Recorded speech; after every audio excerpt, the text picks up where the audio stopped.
Hi everyone. So we're into week 6 and we're going to be doing something a little bit different that you've probably never heard of before. So I wanted to go ahead and talk you through it.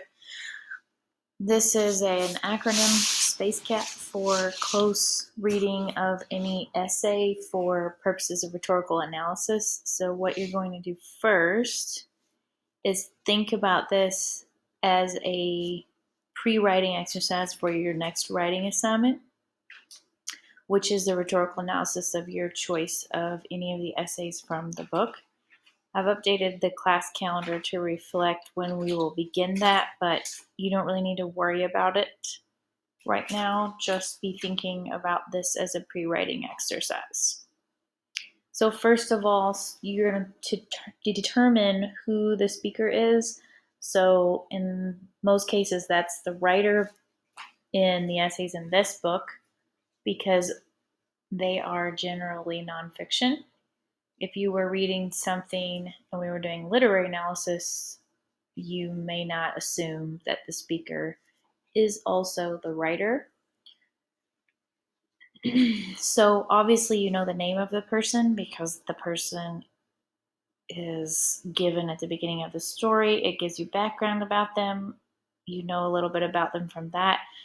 But the second question is, what do you know about him or her? And this is about what you can infer based on what you've read. So, for example, I'm going to show you how you can do that with a sample text that's really silly. And it won't be that easy when you're reading one out of the book, but I do want to give you an example of what that means. So I'll show you that on the next slide. Secondly, you're looking for purpose. So what's the point? You're looking for the overall argument. This is the thesis statement, if you will. Don't be fooled into thinking it comes in the beginning. It's not usually in the beginning. The writer might take quite a long time to get to it, actually. In the example I'm giving you, it's very clear very quickly what the point of the essay is, or in fact, it's a letter. But if you think back to something like Superman and Me, it took a little bit to figure out what his point was. He told you stories about his life, and then you had to make your conclusions about his overall argument toward the end of the essay. The next one is audience. So, who is the essay being written for? And in this case, the example I'm showing you is a letter, so it's really easy to know who this person is writing a letter to. But in an essay, you're going to have to also make some inferences. So, who do you think is the targeted group? And I don't mean all adult Americans. I mean something like a group of people, a gender, an ethnicity, socioeconomic background, some group of people that is targeted by the writer.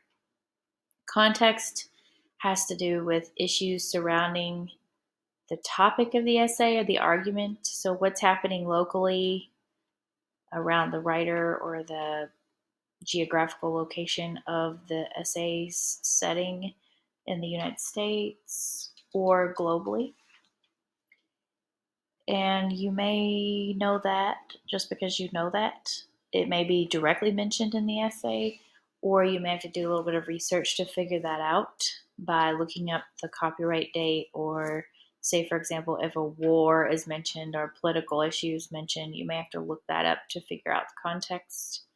Exigence, however, is something you are only going to infer from the essay itself. So this is about the writer. So what prompted the writer to create this piece of writing? And then choices are your rhetorical techniques. The list of those is posted under resources, and you are just identifying how the writer gets to his point, and those are techniques that are used in order to reveal the purpose or the argument and be convincing. Appeals then are made through rhetorical techniques. So, say I am using facts and statistics to build a logical appeal. This would be in a really traditional informational piece, probably, maybe a speech. More commonly, you will see people use things like personal anecdotes to build an emotional appeal. And then tone is the attitude of the speaker. So this is created through diction, some sort of diction.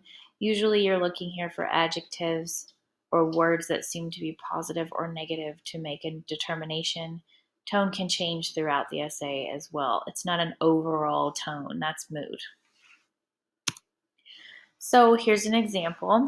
I'm going to back out of this slide real quick to show you where the piece is that I'm referencing. So if you go to resources on Blackboard, you're going to find that I just added something to the readings folder called Wilbur Winkle's Letter to United Airlines. It's a PDF, so it's upside down. Don't ask me why. And you can rotate it in the screen. It's a little fuzzy on the edges because of how I had to scan it, but you can still read it. So what you see here is a letter that this man named Wilbur Winkle wrote to United Airlines about a weight policy they have. It's wildly inappropriate. It definitely would not be acceptable as far as political correctness or sensitivity to various peoples, but it does prove to be good for SPACECAT practice. So it's really short. You should read it so that you understand the example I'm giving you. But essentially, the overall idea here is that Wilbur Winkle is a customer of United Airlines, a frequent flyer, and he has heard about the airline getting sued because they have a weight restriction policy for flight attendants, and he thinks it's a great idea. He uses a lot of inflammatory language to talk about flight attendants. So if you are interested, just because this is really silly, you can also look at he hadn't heard from them after a couple of months, so he wrote again, and then there's also a response from United Airlines if you're interested. So those are all under resources, readings, and it's the very first one in that folder. So applied to that piece, here's an example of SPACECAT. So the speaker is obviously Wilbur Winkle. We don't know anything about him at all. There's no context given at the beginning, like there often is in your textbook. So the only thing we know is that he seems not to be friendly. He has some sort of bladder problem, which he mentions. He seems like an older man, and he uses some uneducated language. It's really slang heavy. And the purpose of this is to support United Airlines in their fight, to uphold weight restrictions on flight attendants. So that's very clear from the beginning. It won't be as clear in your essays what the point is always. The audience is obviously United Airlines and flight attendants. The context, there was a lawsuit filed by the flight attendants. That's what's happening in the world that caused him to write this. But then he is a frequent traveler and he has encountered overweight flight attendants that get in his way when he has to use the restroom. So that is his own exigence. That's what has prompted him to write this letter specifically. What choices are used? Well, there's figurative language. There's a lot of hyperbole in this very short letter, and then he's very contradictory. So these things are his methods of persuasion. We're not making a judgment at this point whether or not he is effective. I mean, he did get an answer, so I guess he's sort of effective. But he's trying to build all three of the appeals through these devices. Now, whether or not he's successful, that's not what we're judging. But he is definitely trying to build all three appeals through these things and others. Tone, he's very sarcastic. He's not, it seems like he's not being serious, but I think he's very serious. And then he is supportive, too, of United Airlines. He's very condemning and downright rude, really. So when you do your analysis, you're going to be reading this text, which is very, very short. It's called Get a Knife, Get a Dog, and Get Rid of Guns. There's some context given to you about Molly Evans in the book, so make sure you read it before you start reading the actual essay. You're going to do SPACECAT, and you're going to turn it into journal. So if you go on Blackboard, you all have already done that before, but you go to journal, and it's this one here, SPACECAT number 1.